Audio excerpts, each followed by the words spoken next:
Bonjour à tous. Donc je fais un live assez court.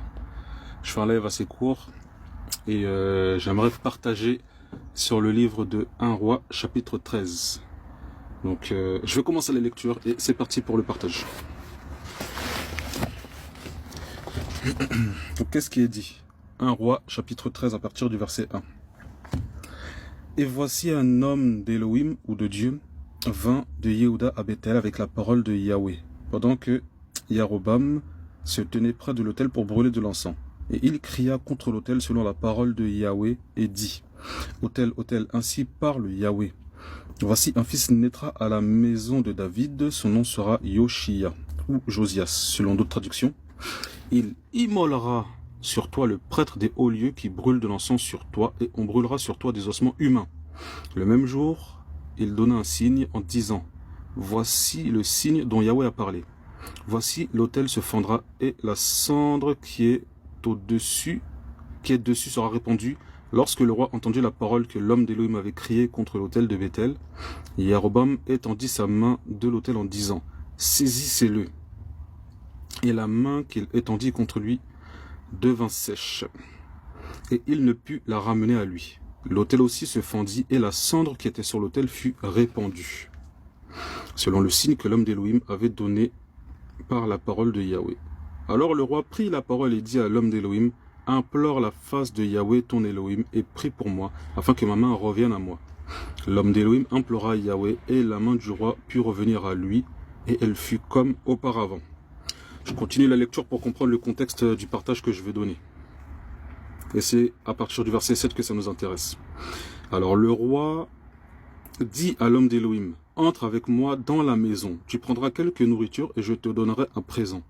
Mais l'homme d'Élohim répondit au roi: Quand tu me donnerais la moitié de ta maison, je n'entrerai pas chez toi, je ne mangerai pas de pain ni ne boirai d'eau en ce lieu, car cela m'a été ordonné par Yahweh, qui m'a dit: Tu ne mangeras pas de pain, tu ne boiras pas d'eau et tu ne retourneras pas par le chemin que tu auras pris à l'aller. Il s'en alla donc pour un autre chemin, il ne s'en retourna pas par le chemin qu'il avait pris pour venir à Bethel. On continue. Or, il y avait un vieux prophète qui habitait à Bethel. Ses fils vinrent raconter toutes les choses que l'homme d'Élohim avait faites ce jour-là à Bethel, et les paroles qu'il avait dit au prophète qui habitait à Bethel. Ses fils vinrent raconter toutes les choses que l'homme d'Élohim avait faites ce jour-là à Bethel, et les paroles qu'il avait dites au roi. Et comme les fils de ce prophète les rapportaient à leur père, il était venu de Yehuda, s'en était allé. Et il dit à ses fils: Scellez-moi un âne. Ils lui scellèrent, puis il monta dessus. Et il s'en alla après l'homme d'Élohim et le trouva assis sous un chêne. Et il dit: Es-tu l'homme d'Élohim qui est venu de Yehuda? Et il lui répondit: C'est moi. Alors il lui dit: Viens avec moi dans la maison et tu prendras de quoi te nourrir. Mais il répondit: Je ne puis retourner avec toi, ni entrer chez toi, et je ne mangerai pas de pain ni ne boirai d'eau avec toi en ce lieu. Car il m'a été dit de la part de Yahweh: Tu ne mangeras pas de pain, tu ne boiras pas d'eau, et tu ne retourneras pas par le chemin que tu auras pris à l'aller. Et il lui dit: Et moi aussi je suis prophète comme toi. Et un ange m'a parlé de la part de Yahweh en disant: Ramène-le avec toi dans ta maison, qu'il mange du pain et qu'il boive de l'eau. Voilà. Mais il lui mentait. Il s'en retourna donc avec lui, il mangea du pain et but de l'eau dans sa maison. Et il arriva que comme il était assis à table, la parole de Yahweh vint au prophète qui l'avait ramené, donc du vieux prophète. Et il cria à l'homme d'Élohim qui était venu de Yehuda en disant: Ainsi a parlé Yahweh, parce que tu as été rebelle au commandement de Yahweh et que tu n'as pas gardé l'ordre de Yahweh ton Élohim, que Yahweh ton Élohim t'avait donné, et que tu t'en es retourné, que tu as mangé du pain et bu de l'eau dans le lieu dont Yahweh t'avait dit: N'y mange pas de pain et n'y bois pas d'eau, ton cadavre n'entrera pas dans le sépulcre de tes pères. Et quand le prophète qui l'avait ramené eut mangé du pain et bu de l'eau, il scella l'âne pour lui. Puis ce prophète s'en alla. Et un lion le rencontra dans le chemin et le tua. Son corps était étendu dans le chemin. L'âne resta auprès du corps et le lion aussi resta à côté du cadavre. Et voici des passants vinrent le corps étendu dans le chemin et le lion qui se tenait auprès du corps. Ils vinrent le dire dans la ville où le vieux prophète habitait. Et le prophète qui avait ramené du chemin l'homme d'Élohim, l'ayant appris, dit, et ça c'est une dinguerie, c'est l'homme d'Élohim qui était rebelle au commandement de Yahweh. C'est pourquoi Yahweh l'a livré au lion, qui l'a brisé et l'a fait mourir selon la parole que Yahweh lui avait dite. Et il parla à ses fils en disant, scellez-moi un âne. Ils le lui scellèrent. Et il s'en alla et trouva le corps de l'homme d'Élohim étendu dans le chemin. L'âne et le lion qui se tenaient auprès du corps. Le lion n'avait pas dévoré le cadavre ni brisé l'âne. Alors le prophète leva le corps de l'homme d'Élohim, le plaça sur l'âne et le ramena. Et ce vieux prophète revint dans la ville pour le pleurer et l'enterrer. Il mit le corps de ce prophète dans le sépulcre et il pleura sur lui en disant, « Hélas, mon frère !» Après l'avoir enterré, il parla à ses fils en disant, « Quand je serai mort, enterrez-moi dans le sépulcre où est enterré l'homme d'Élohim, et vous déposerez mes os à côté de ses os, car elle s'accomplira la parole qu'il a criée de la part de Yahweh contre l'autel qui est à Bethel, et contre toutes les maisons des hauts lieux qui sont dans les villes de Samarie. » Bon, avant toute chose, désolé, il fallait que je lise le texte pour pouvoir contextualiser et pour la compréhension de ce que je veux partager tout de suite. Donc, grosso modo, c'est un homme de Dieu qui a été envoyé de la part de Yahweh pour parler à... Attendez, je vous dis ça tout de suite. Pour parler à... attendez, je cherche le nom. À Yarobam, voilà. Donc c'est un homme d'Élohim, c'est un homme de Dieu qui a été envoyé par Dieu avec des recommandations précises venant de Dieu pour parler à Yarobam. Et parmi ces recommandations-là, le Seigneur a dit à cet homme de Dieu-là qu'il ne mangera pas, qu'il ne boira pas et qu'il ne passera pas par le chemin par lequel il est arrivé. C'est la recommandation que Dieu lui a donnée directement. Maintenant, quand on va à la suite de la lecture, on comprend qu'il y a un vieux prophète qui est parti à la rencontre de cet homme de Dieu-là. Et qu'est-ce que ce vieux prophète dit à cet homme de Dieu-là? Il lui dit que voilà qu'un ange de Dieu est venu lui parler pour lui dire qu'il pouvait manger et boire. Et cet homme de Dieu-là sait ce qu'il a fait, donc il a écouté la parole du vieux prophète. Et qu'est-ce qui est arrivé par la suite? Ce même vieux prophète qui lui avait menti, qui avait menti à cet homme de Dieu-là, le Seigneur l'utilise pour le prophétiser et lui dire que tu as été rebelle à ma parole. C'est pourquoi tu ne rentreras pas dans le sépulcre de tes pères. Et lorsqu'il est sorti de ce vieux prophète-là, de chez ce vieux prophète-là, il a été frappé de mort. Pourquoi est-ce que je prends le temps de parler de ce passage-là? Parce que c'est quelque chose que l'on voit énormément aujourd'hui parmi l'Assemblée du Seigneur, parmi les chrétiens. Il y a beaucoup de personnes qui reçoivent un message du Seigneur, qui reçoivent un message clair de la part du Seigneur, et qui commencent bien, mais qui malheureusement finissent mal. Là, l'erreur que l'homme de Dieu a commis, c'est de consulter l'Éternel. Il n'a pas consulté l'Éternel pour savoir si la parole de ce vieux prophète venait de lui. Parce que à l'initial, il a reçu le message de l'Éternel. C'est de l'Éternel qu'il a reçu la prophétie. Le Seigneur lui a parlé directement à cet homme de Dieu-là. Mais il a commis l'erreur de ne pas le consulter lorsque ce vieux prophète est venu lui prophétiser une fausse prophétie. Et ça, c'est quelque chose que l'on rencontre aussi aujourd'hui. Et c'est pourquoi il y a beaucoup de personnes il y a certaines personnes qui arrivent jusqu'à être disqualifiées par le Seigneur par rapport à l'œuvre que le Seigneur leur a confiée. Et il y a d'autres personnes aussi qui prennent du retard à cause de ça. Parce qu'il y en a beaucoup qui malheureusement n'ont pas le réflexe de consulter le Seigneur. Lorsque le Seigneur te parle, lorsque le Seigneur te donne un songe ou une prophétie directement, lorsque le Seigneur te parle, reste fidèle à ce que le Seigneur te dit. Si une autre personne qui se dit prophète ou frère ou sœur vient te dire quelque chose opposé au Seigneur, consulte le Seigneur, demande au Seigneur si ce que cette personne te dit là vient de lui. Si le Seigneur ne te répond pas, alors reste fidèle à ce que le Seigneur t'a dit initialement. Si le Seigneur t'a dit va à gauche, même si moi je viens te voir et que je te dis non, le Seigneur m'a dit de te dire d'aller à droite, si tu pries le Seigneur par rapport à ça, que le Seigneur te réponde et te confirme que ce frère-là dit vrai, fais. Si le Seigneur ne te confirme pas ou te dit ne le fais pas, obéis au Seigneur. Et si lorsque tu pries le Seigneur ne te répond pas, par exemple, ben, reste fidèle à ce que le Seigneur t'a dit au départ. Hier, j'écoutais le live d'une sœur et bon, moi le frère que j'écoute, voilà, moi c'est un frère que j'écoute depuis 2014 et qui je sais est authentique. Parce que lorsque je compare ce que la parole dit avec ce que ce frère enseigne, ça conforme, ça concorde. Néanmoins, je ne l'idolâtre pas parce que ça ne reste qu'un homme. Je m'appuie vraiment sur les Écritures. Et je fais comme les chrétiens de Béret, j'examine tout ce qu'on me dit. Vous voyez? Et j'écoutais cette sœur et tout, et elle disait que voilà, tout ce qui est prophétie, etc., voilà, elle y met plus trop foi et qu'elle préfère s'appuyer sur la parole. Et effectivement, elle a raison dans le sens que les prophéties ne remplaceront jamais la parole. La parole prévaudra toujours sur les prophéties et les dons, etc. Néanmoins, ce sont quand même des choses qui sont bibliques. Il y a quand même, aujourd'hui encore, des prophètes authentiques, des personnes qui parlent de la part du Seigneur de manière authentique. Mais il y a une incompréhension par rapport...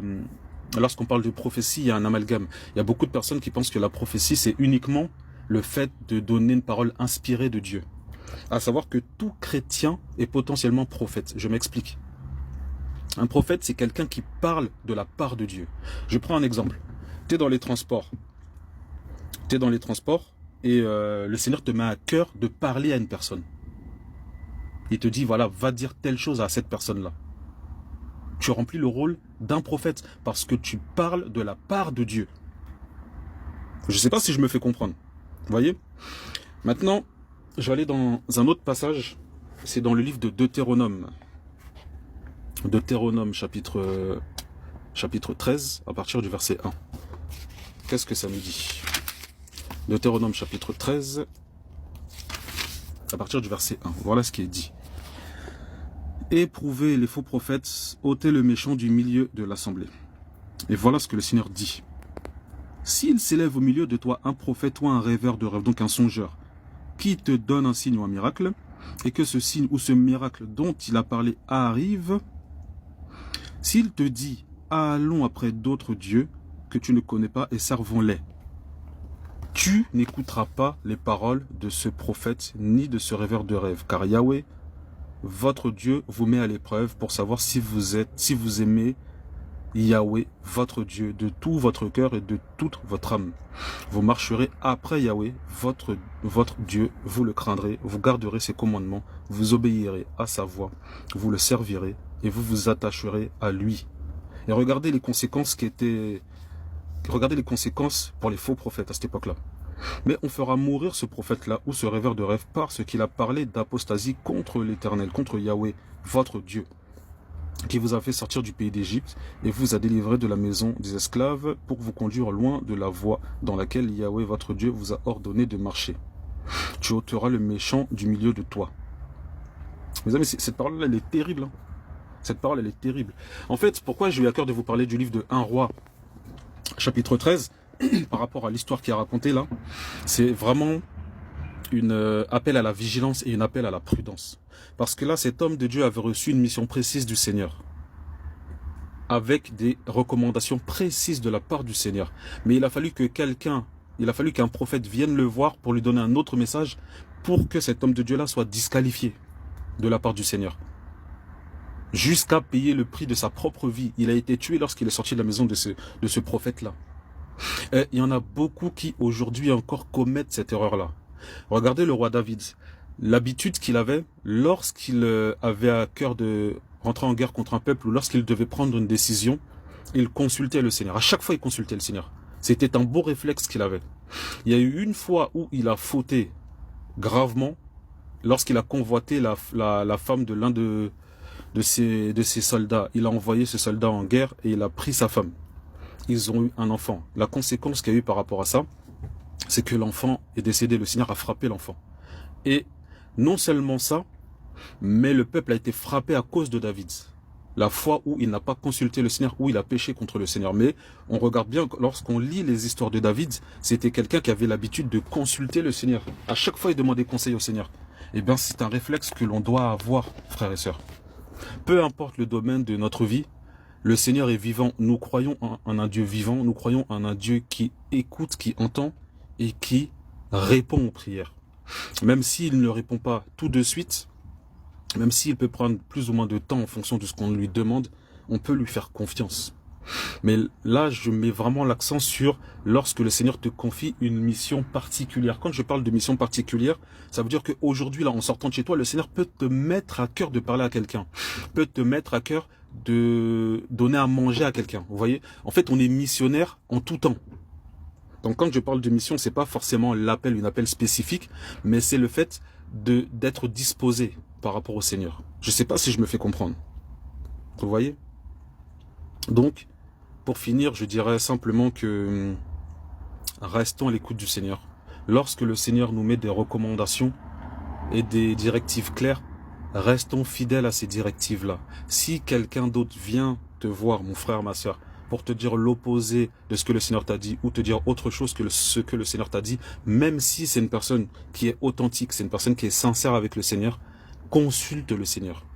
Si le Seigneur te confirme que la parole qui t'a été donnée par cette personne vient de lui, le Seigneur te parlera directement et il te confirmera. Donc à partir de là, fais.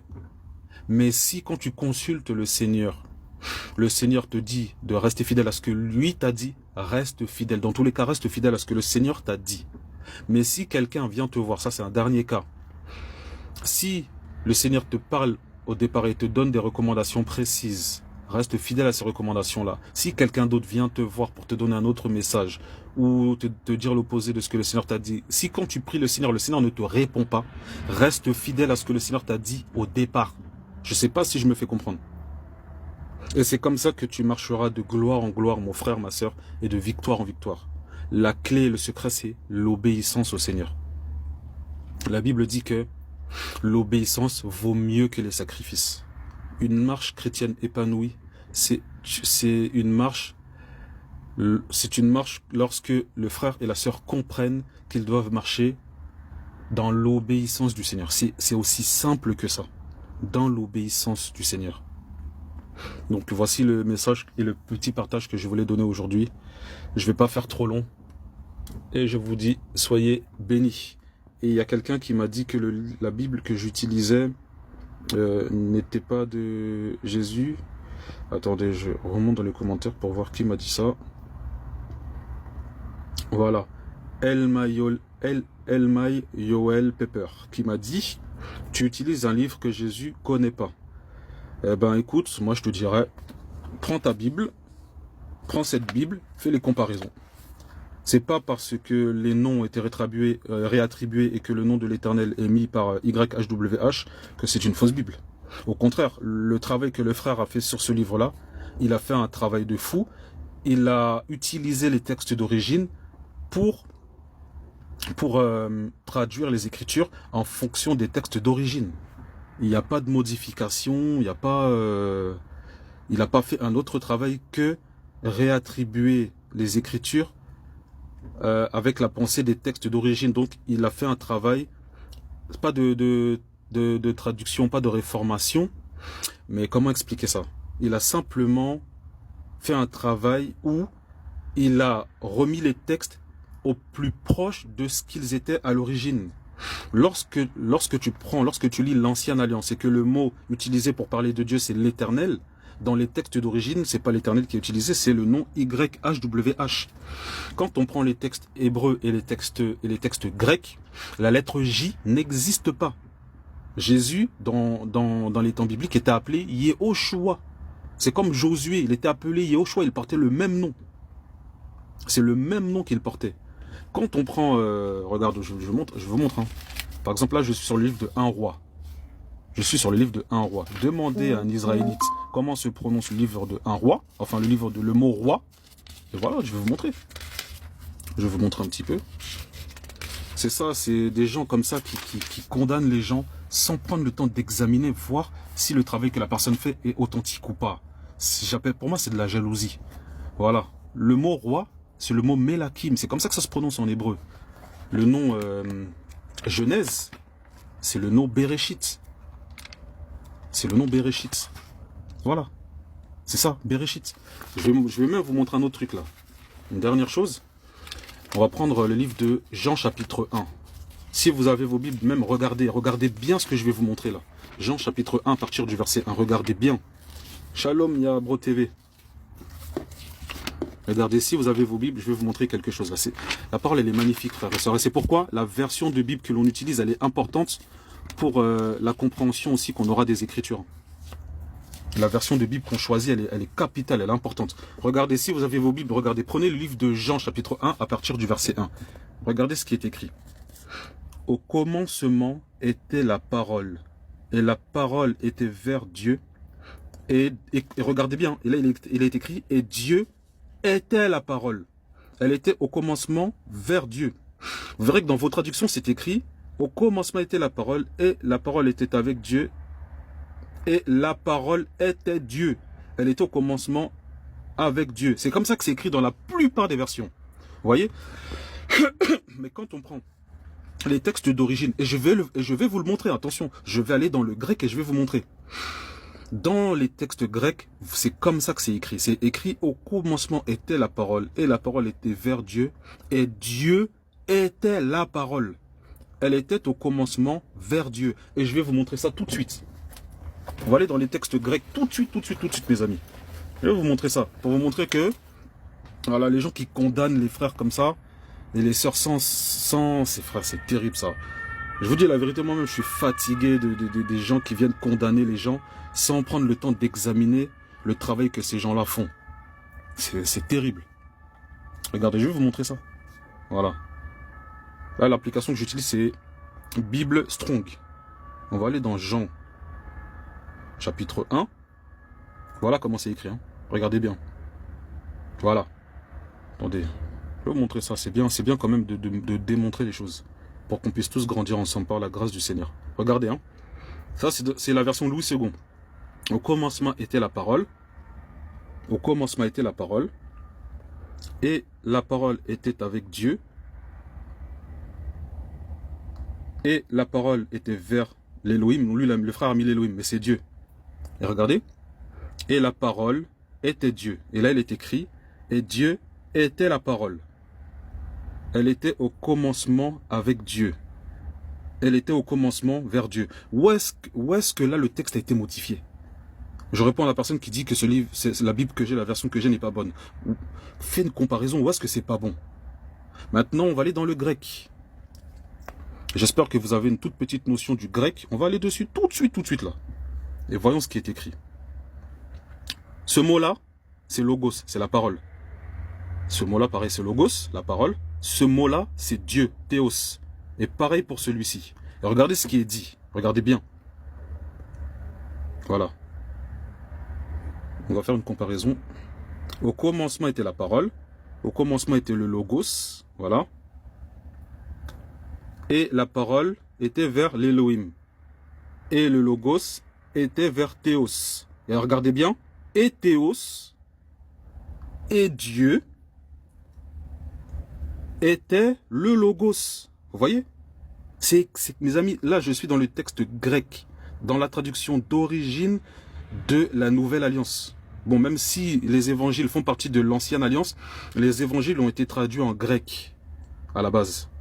Même si, note à savoir, les 4 évangiles font partie de l'Ancienne Alliance, parce que Yeshua, lorsqu'il était parmi nous sur la terre, il appliquait encore la Torah, il appliquait encore la loi, parce que la Bible dit qu'il devait accomplir toute la Torah.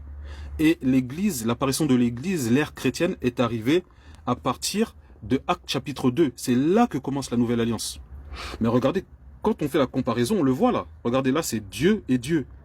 Et là, on le voit, Dieu et Dieu. Vous voyez? Je ne sais pas si je me fais comprendre. Et vous voyez, il y a des gens qui... Vous voyez, c'est pour ça que j'aime bien montrer et démontrer les choses. Non pas pour confondre les gens qui s'opposent au travail de certains frères ou de certaines sœurs. Mais c'est pour montrer que sur quoi vous vous appuyez pour apporter vos affirmations. Parce que les choses que l'on fait, les travails qu'on fait, on a de quoi le prouver. Je vais vous montrer encore autre chose. Regardez. Je vais vous montrer autre chose. Regardez. 1 Timothée, chapitre 3, verset 16. Je vais vous montrer ça. 1 Timothée 3, 16. 2 minutes, je cherche le passage. Aïe, Yeshua, Seigneur. c'est terrible. Ah là là là là. 1 Timothée 3,16, voilà. Regardez, hein. Regardez ce qui est dit. Voilà. Le mystère de la piété, ça on le connaît tous. Et regardez ce qui est écrit. Hein. Et sans contredit, le mystère de la piété est grand.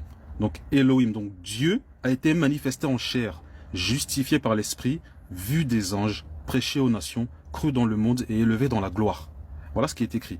Et là, observez bien, il est écrit Elohim, donc il est écrit Dieu.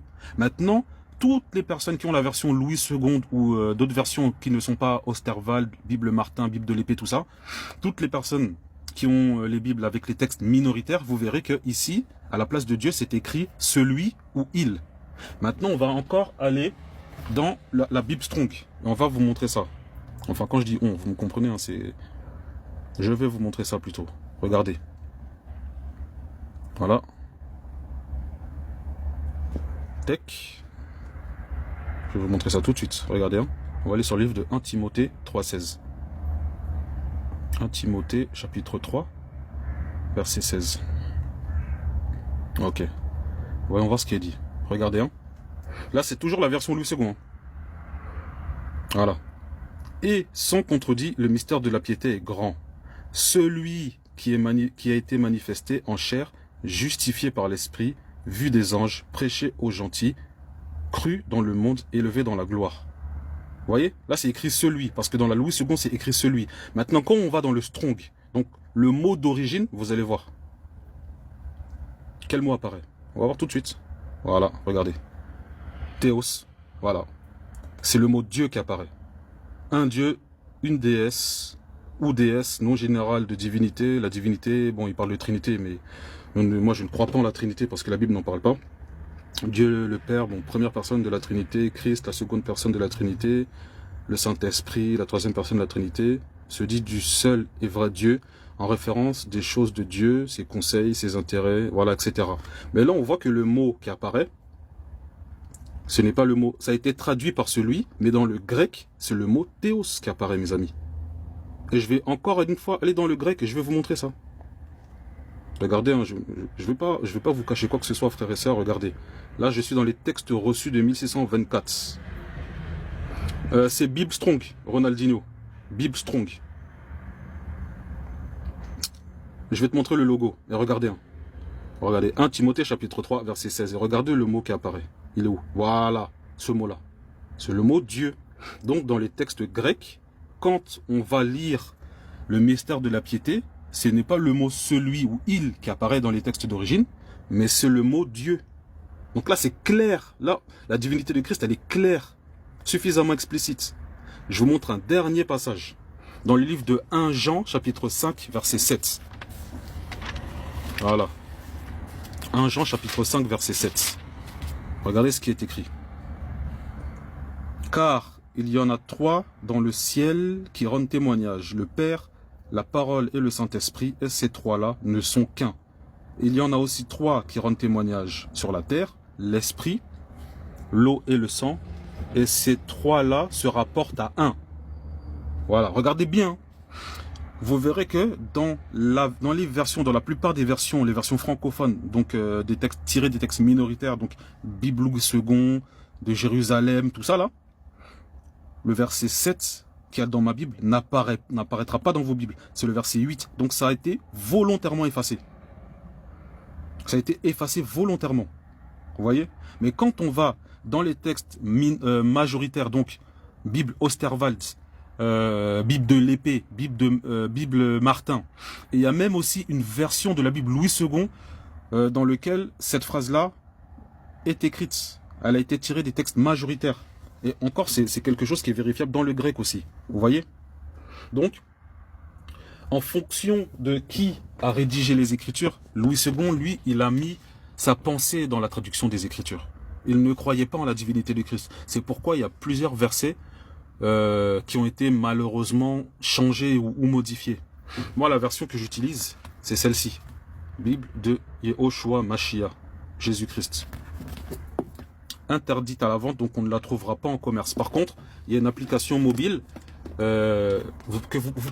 si vous avez iPhone ou Samsung, peu importe, que ce soit avec Android ou Apple, c'est l'application BIM, B-Y-M. Donc ce livre-là est aussi en version numérique, vous pourrez le retrouver facilement et gratuitement. Vous voyez? Gratuitement. Donc juste pour survoler un petit peu, hein, voilà, juste pour survoler un peu. Après je vais devoir reprendre la route, frères et sœurs, je suis vraiment désolé. Vous voyez, par exemple, je vais vous montrer l'alphabet grec et l'alphabet hébreu, vous allez voir. Regardez. Vous voyez, la lettre J n'existe pas dans l'alphabet grec. Et dans l'alphabet... là, on est dans l'alphabet grec. Hein. La lettre J n'existe pas. Exactement, Karinette. Et regardez, là c'est l'alphabet hébreu. Et regardez, là, pareil, la lettre J n'existe pas. Ça, il y a eu, voilà, c'est pas une réforme qu'il y a eu, mais c'est en fonction des... Bon, pour expliquer rapidement pourquoi de Yeshua, de Yehoshua, on est passé à Jésus, à la base, le nom d'origine de Jésus, c'est Yehoshua ou Yeshua. Vous voyez? Yeshua était le nom le plus utilisé pour parler de Jésus. Et à l'époque, les noms de famille n'existaient pas. Ça n'existait pas. Donc, comment on reconnaissait la personne de qui on parlait? On donnait un surnom derrière. Pour donner un exemple, Marie, il y avait Marie-Madeleine, Marie de Magdala. Il y avait, voilà, par exemple, Josué. Son nom à l'origine, quand on prend les textes hébraïques, c'était Yehoshua. Bon, on disait Yehoshua, fils de Nun. Et comment on reconnaissait Yehoshua? Donc Jésus-Christ, on l'appelait Yehoshua Amashia ou Yehoshua, fils de Joseph. Donc il y avait toujours des surnoms derrière les noms pour qu'on sache de qui on parlait. Vous voyez? Et les Grecs de l'époque n'arrivaient pas à prononcer le son che. Le son che de Yehoshua ou de Yeshua, ils n'arrivaient pas à le prononcer. Et à savoir aussi que pour les Grecs de l'époque, lorsqu'un nom masculin se terminait par la lettre A, ils considéraient que c'était un nom féminin. Donc c'est pourquoi de Yehoshua ou de Yeshua, on est passé à Jesus. Voilà. Et maintenant de Jesus à Jesus, ça c'est par rapport aux anglophones. Et c'est pourquoi c'est devenu Jésus aujourd'hui. Mais que tu l'appelles Jésus, Yeshua, Yehoshua ou autre, tant que tu sais de qui tu parles, le Seigneur va t'entendre, il va t'exaucer. En soi, le nom que l'on prononce n'a pas d'importance. Parce que le Seigneur se reconnaît. Il connaît ses enfants. Il y a un truc que je vais dire qui peut choquer. Lorsque tu chasses un démon, tu n'es même pas obligé de prononcer le nom Yehoshua parce que ce n'est pas un mantra. Ce n'est pas un mantra. En fait, ce qui est important quand tu chasses un démon, qu'est-ce qui fait qu'il y a des démons qui partent facilement par rapport à certaines personnes? C'est la vie que tu as en toi. Ce n'est pas seulement le nom, mais ça veut dire que tu as la vie. Tu as la personne qui porte ce nom-là, c'est cette personne-là qui vit en toi. Tu vois? Et c'est par cette personne-là, c'est par la vie qui est en toi que tu peux chasser facilement les démons. Si tu es un chrétien, tu dis au nom de Jésus, Jésus, Jésus, mais tu vis dans le péché, il n'y aura rien qui va se faire. Vous voyez? Il faut être revêtu, il faut être rempli de l'esprit du Seigneur. Vous voyez? Il faut être rempli du Seigneur. Et c'est comme ça, c'est ça qui fait la différence. Vous voyez? C'est ça qui fait la différence. Je vais vous montrer une dernière chose, ça c'est un enseignement que le Seigneur m'a donné. Et je vais vous le donner, ça c'est gratuit. Et attends, Maï, tonton, comment appelle-t-on une personne qui parle avec des personnages issus de son imagination? Je te répondrai pas. Si tu ne crois pas, tu es libre de partir, Maï. Nous sommes des disciples et des serviteurs de Yehoshua Mashiach. Nous le témoignons. Si tu ne crois pas en lui, tu es libre de partir. Mais nous allons continuer de prêcher sa parole au nom de Yehoshua Mashiach. Voilà. Donc, c'est voilà, dans le livre de Exode chapitre 3, versets 13 à 15. Je vais vous montrer quelque chose là. Je vais vous montrer quelque chose. Eh oui, hein. J'ai dit là, le nom du Seigneur dérange. Je ne comprends même pas aussi les personnes qui viennent dans les lives pour mettre la confusion. Par contre, si tu veux écouter et être enrichi, tu es le bienvenu, mon ami. Tu es le bienvenu. Mais si tu ne crois pas, tu es libre de partir. Voilà. Exode chapitre 3, verset 13. À partir du verset 13, voilà ce qui est dit. Et Moïse dit à Dieu. Voilà. Exode chapitre 3, verset 13. À partir du verset 13, voilà ce qui est dit.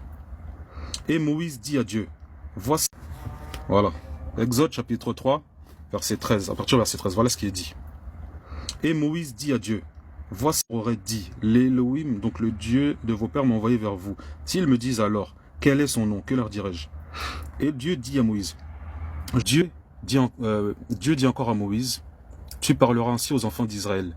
YHWH, le Dieu de vos pères, le Dieu d'Abraham, le Dieu d'Isaac et le Dieu de Jacob. C'est là mon nom pour l'éternité, c'est là mon souvenir d'âge en âge. Est-ce que vous savez que là, le Seigneur annonce son plan pour l'humanité à travers la personne de Jésus? Est-ce que vous le savez ça? Lorsque Dieu donne le tétragramme à Moïse, il explique l'œuvre de la croix à Moïse. Est-ce que vous savez ça ou pas? Honnêtement, je vais vous montrer ça tout de suite, frères et sœurs. Parce que, à savoir que dans l'alphabet hébraïque, chaque lettre a une signification. Et le fait que le Seigneur ait donné le YHWH, en fait, lorsque le Seigneur donne ce nom-là à Moïse, il explique l'œuvre de la croix à Moïse. Et je vais vous montrer ça tout de suite. Notez bien le tétragramme YHWH. En fait, ça fait référence à 1 Timothée chapitre 3, verset 16, que je vais relire. 1 Timothée 3, verset 16. Regardez ça. 1 Timothée 3, 16. Qu'est-ce qui est dit?